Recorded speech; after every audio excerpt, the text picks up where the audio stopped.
Assalamualaikum warahmatullahi wabarakatuh. Nama saya Dwi Alvina Kurniawati dengan NIM 2041050201114 Fakultas Ekonomi dan Bisnis Islam Program Studi Ekonomi Syariah 3. Di video ini saya akan menanggapi video penjelasan dari Bapak Dr. Abdul Wadud Nafis LC.MEI dengan judul Inflasi dalam Perspektif Ekonomi Konvensional dan Islam. Pertama, definisi inflasi. Yang dimaksud inflasi adalah kecenderungan naiknya harga secara terus-menerus dalam waktu dan tempat tertentu. Macam-macam inflasi terbagi menjadi 3 berdasarkan sifatnya, berdasarkan penyebabnya, dan berdasarkan asalnya.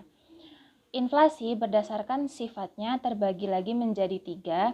Satu, ada inflasi merayap atau creeping inflation, yaitu inflasi dengan rata-rata di bawah 10% dalam setahun.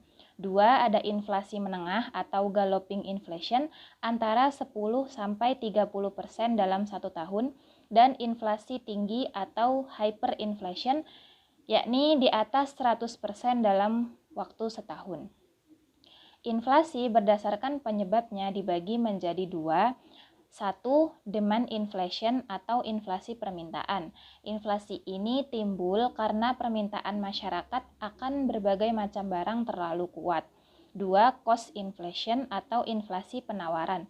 Inflasi ini timbul karena kenaikan biaya produksi atau berkurangnya penawaran agregatif. Inflasi berdasarkan asalnya dibagi menjadi 2, yaitu inflasi yang berasal dari dalam negeri atau domestic inflation dan inflasi yang berasal dari luar negeri atau imported inflation. Sebab-sebab terjadinya inflasi. 1. Inflasi permintaan. Menurut penyebabnya, inflasi dapat terjadi melalui inflasi permintaan. Permintaan akan barang oleh masyarakat terlalu berlebihan. 2.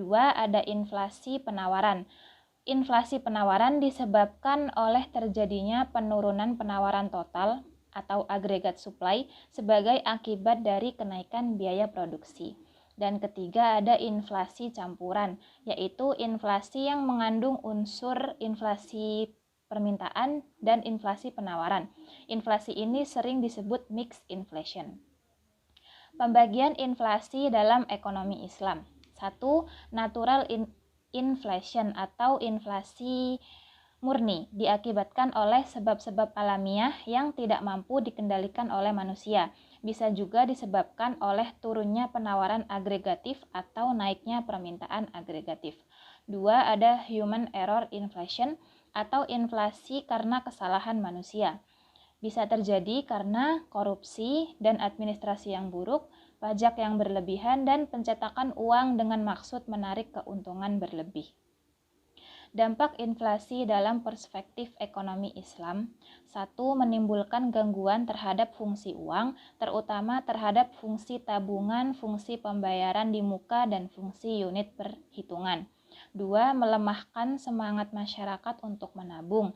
3. Meningkatkan kecenderungan berbelanja, terutama untuk barang-barang non-primer dan mewah. 4. Mengarahkan investasi pada hal-hal tidak produktif, seperti penumpukan kekayaan berupa tanah, bangunan, mata uang asing, serta mengorbankan investasi produktif berupa pertanian, perdagangan, industri, dan transportasi. Solusi inflasi dalam Islam. 1. Melalui kebijakan fiskal. Tujuan dari kebijakan fiskal dalam Islam adalah untuk menciptakan stabilitas ekonomi, tingkat pertumbuhan ekonomi yang tinggi, pemerataan pendapatan.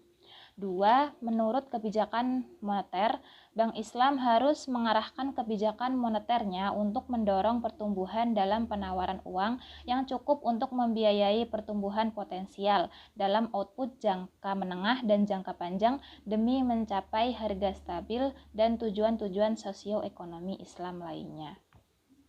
Sekian penjelasan dari saya. Terima kasih. Wassalamualaikum warahmatullahi wabarakatuh.